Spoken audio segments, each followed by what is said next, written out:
का हम सुनाई बाकी सुनावे के परी पापी पेट के सवाल बा।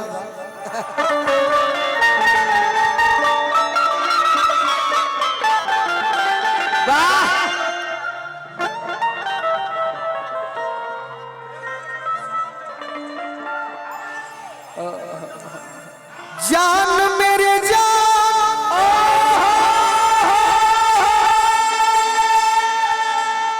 दिल से पूछोगे तो कहेंगे, लेकिन मैसेज नहीं करते हैं, बात नहीं करते हैं, क्योंकि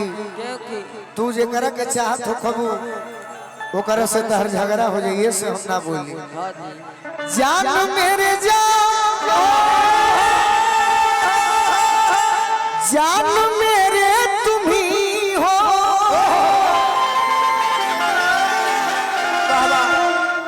कोई देखे ईद का चाँद,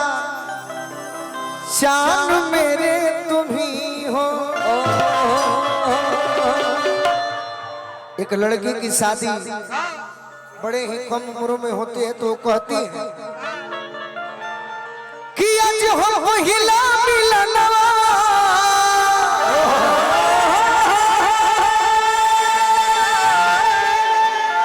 अच्छा कैमरा लागल बका। हाँ जी हम तो जानी कि अपना भीड़ में ही लागे ना दी है सब, बाकी ठीक बा, कम से कम रूरा सभी डालो कि कंपटीशन के नहीं कहे के, लेकिन जितने लोग रहल ये लोग के बड़ाई करे के बाद कि आज हम पहिला मिलना मिलले सजनी के सजनवा,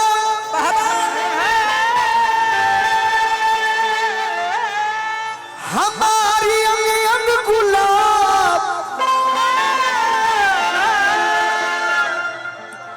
नियन खिलाल बा बदनवा, सुनी सुनी भगवान जर जर बिहान हो खदी। तनी भाव दो लोग, भाव दो लोग ना तो हम भाव अपना पुरान दोस्त जोरे करे लगे। सुनी सुनी भगवान, हम नाचे वाला ना हो, हम खाचे वाला हो। हाँ जी कि सुनी सुनी भगवान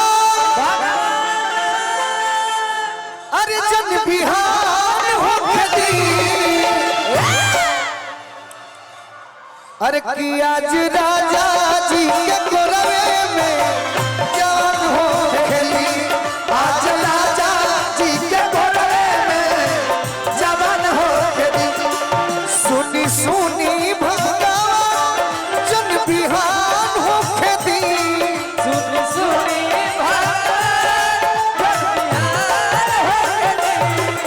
आज राजा जी के गोरवे में जवान हो खेली, आज राजा जी के गोरवे में जवान हो खेली, आज राजा जी के गोरवे में जवान हो खेली।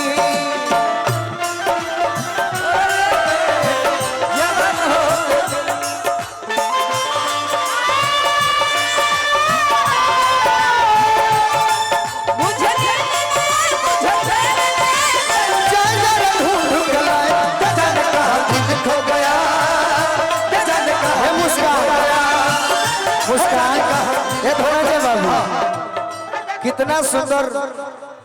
ये जो गाना है, इस फिल्म को हम 5 रुपए का भाड़ा देकर अच्छा टिकट घर लेकर आते थे सीडी को। अच्छा सीडी बड़ी सुंदर। आ क्या समझती हो कि धोती कुर्ता वाले हैं? नहीं, आज देखो, आज जाने कहाँ दिल खो गया, न जाने कहाँ दिल खो गया, न जाने कहाँ दिल खो गया, न जाने कहाँ दिल खो गया।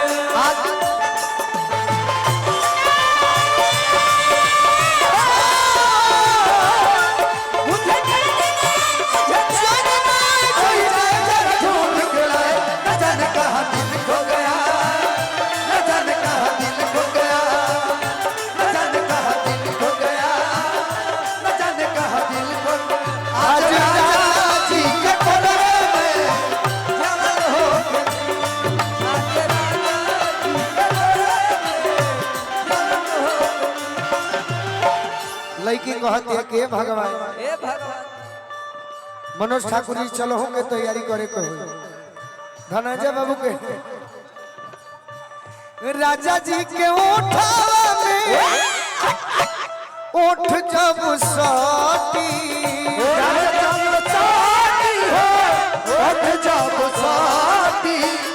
राजा जी के उठावा में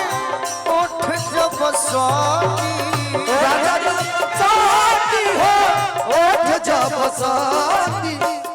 भूख भूख परी हमारा दिलवा के मोती दिलवा के बाती अक्सर अगर प्रोग्राम में मार फाइट हो जाए तो प्रोग्राम सफल मानिला हो भूख भूख परी हमारा दिलवा के मोती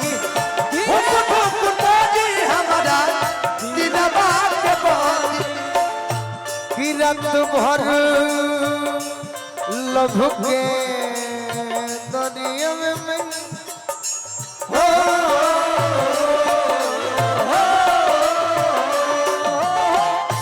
कि रात भर लभ के दरिया में रात भर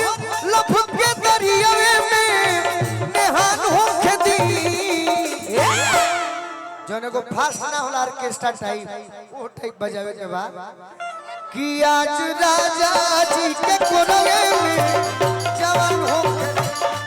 आज राजा जी के जवान हो राजा जी के कोरवे में जवान हो